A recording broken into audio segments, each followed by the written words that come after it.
car is finally back. I'm saying finally like it took forever. It only took like 3 days, but I just haven't told anyone because I kind of wanted it to be a surprise that the car's here at Weekfest, but we made it. We got Nathan over here, Steven, Alec, Tyler, and Nick. They also let me run a cool Socto plate for the show. So yeah, if you guys see this car at the show, please do not mind the paint. I was supposed to get it detailed and paint corrected before all of this stuff, but obviously the car broke down.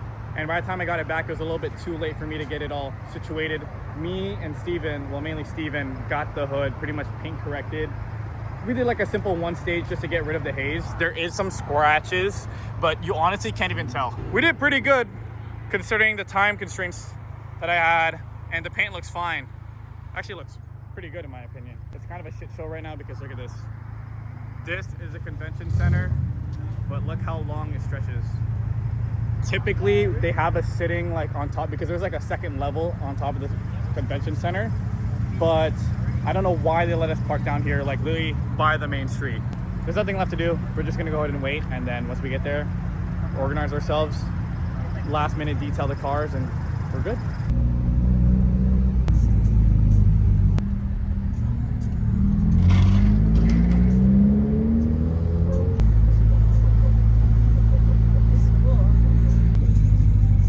We are so live, boys and girls. We made it to the top of the convention center, and now we are literally about to load in. I feel like this is something cool to document because I feel like some of you guys don't know what goes behind the scenes when it comes to like Weekfest and all these shows and stuff. I was like, you know what, might as well just show you guys all this stuff, but this is pretty much it. And then this is kind of the orientation we're gonna park. So same order and everything. Look at this. Sneak peek behind the scenes, guys. The empty showroom. Really cool, but we're here just to go check in and get that all situated.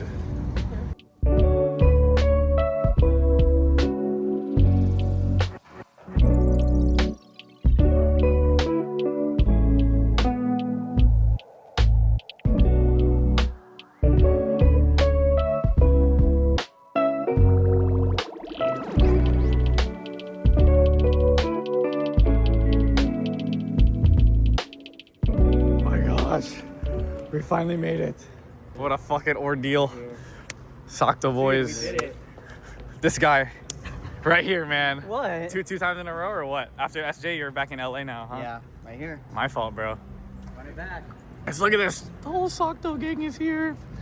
We're gonna go ahead and now clean our cars down and then set up. But yeah, this is fucking sick. This guy could have been here. Fucking Isaac lied saying he didn't get in. I didn't get in. Just give it to me. It's like, oh, yeah, right, bro. Look at all the Civics, all EGs, bro. I fucking, babe, I want one so bad. They're just so rare because every time you find them nowadays, they're all clapped. Here we are, guys. Just finished cleaning up the car and doing the final detail clean on it.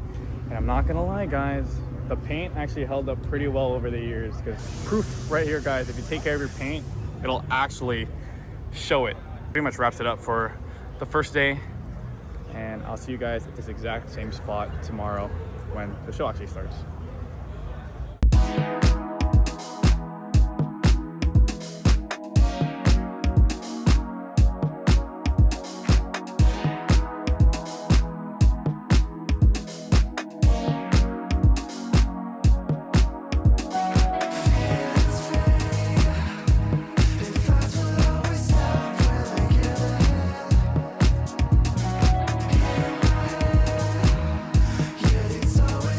Say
2025 is finally over.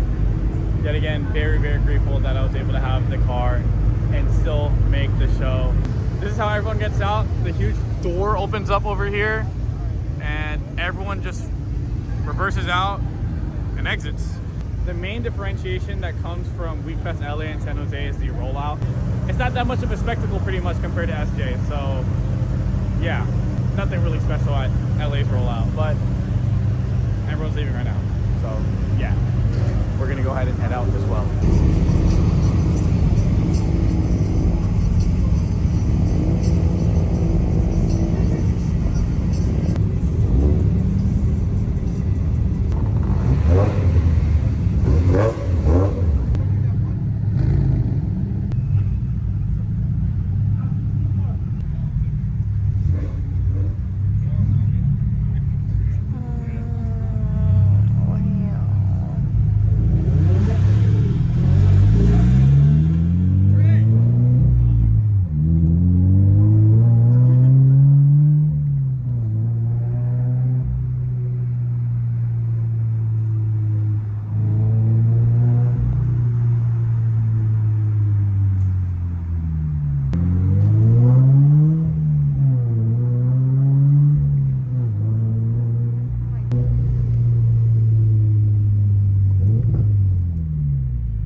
For those who are wondering why we're at the gas station right away,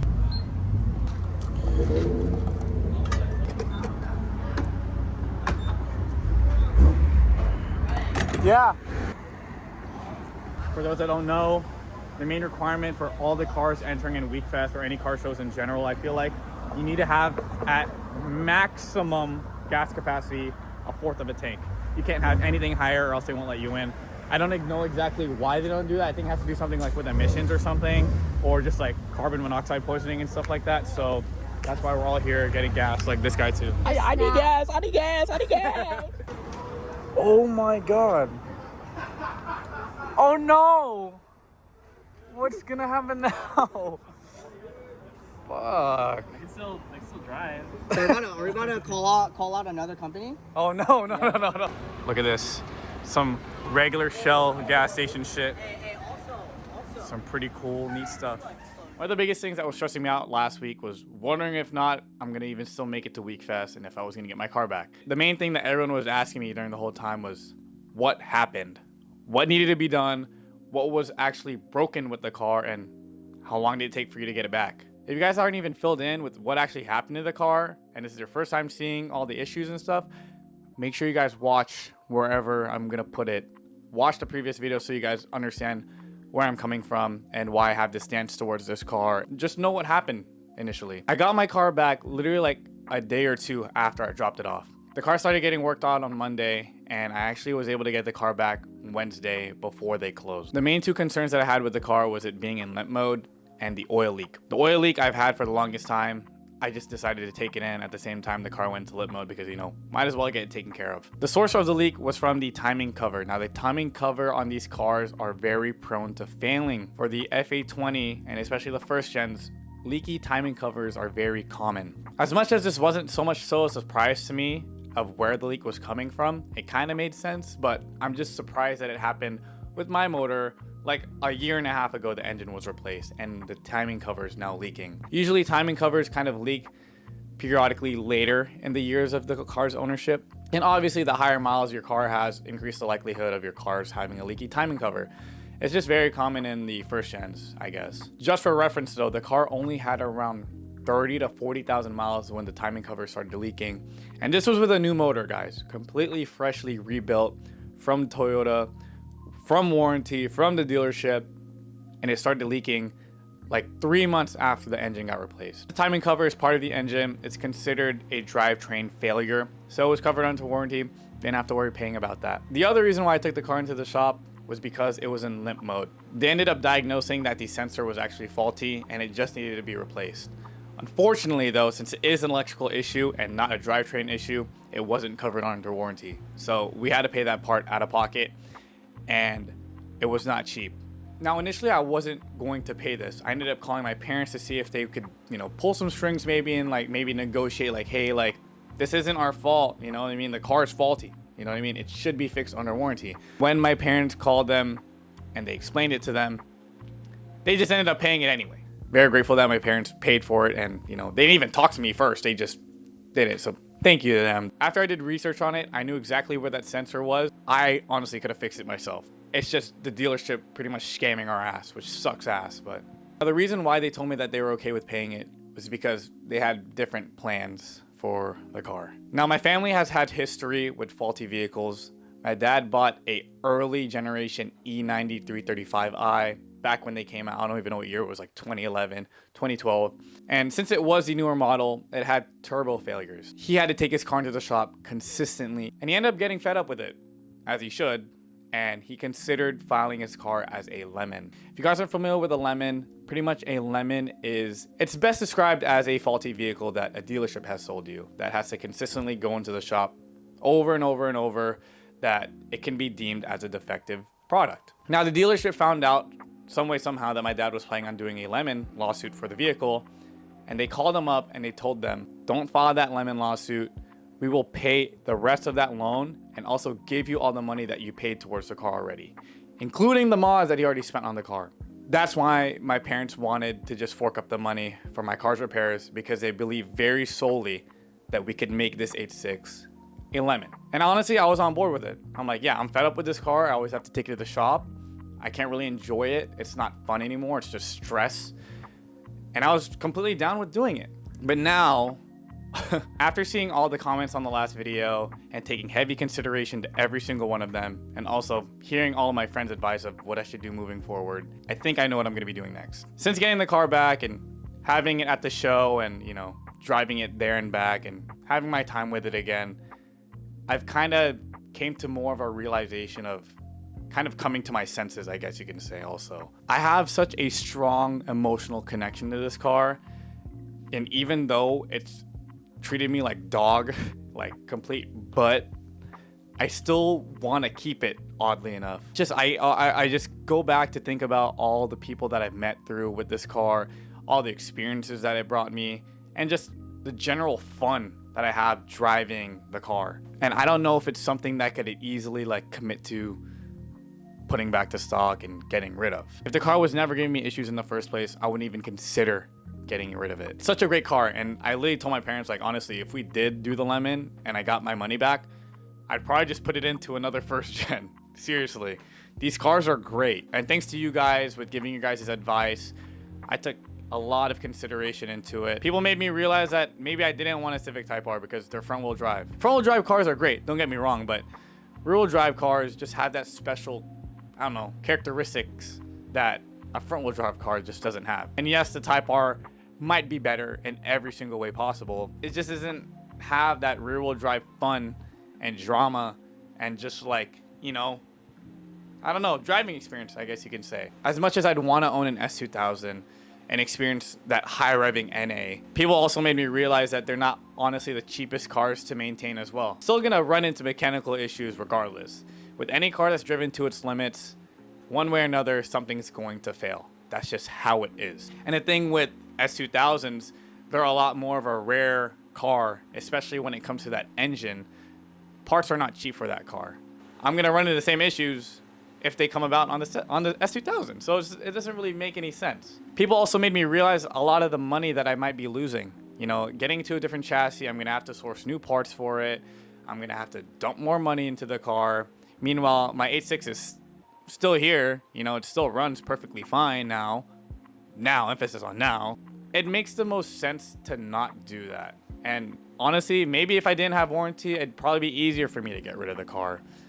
But since I'm not really paying for most of the repairs when it comes to this car, drivetrain wise, it kind of makes it more reasonable to keep, even though I'd have to keep taking it to the shop. These past couple of days after Weekfest and stuff, I've kind of just weighed out my options, gave each option their pros and cons, and from the looks of it, it just seems more reasonable to keep my car. As of right now, this is where I stand. If the car ends up blowing up again, you're probably never gonna see it ever again.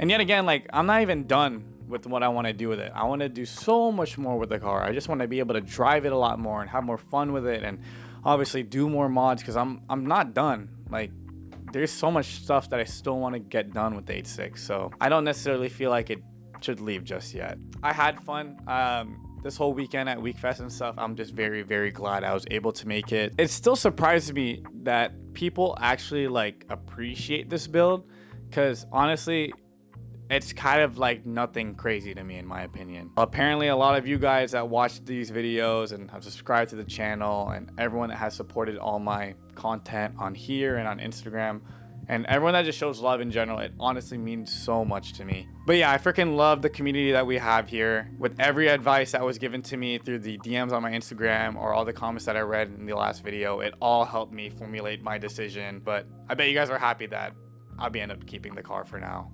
For now, unless something happens again. But yeah, I hope you guys enjoyed the video. Make sure you guys like, comment, and subscribe. Just want to say thank you for everything. That's it. See you guys. Bye-bye.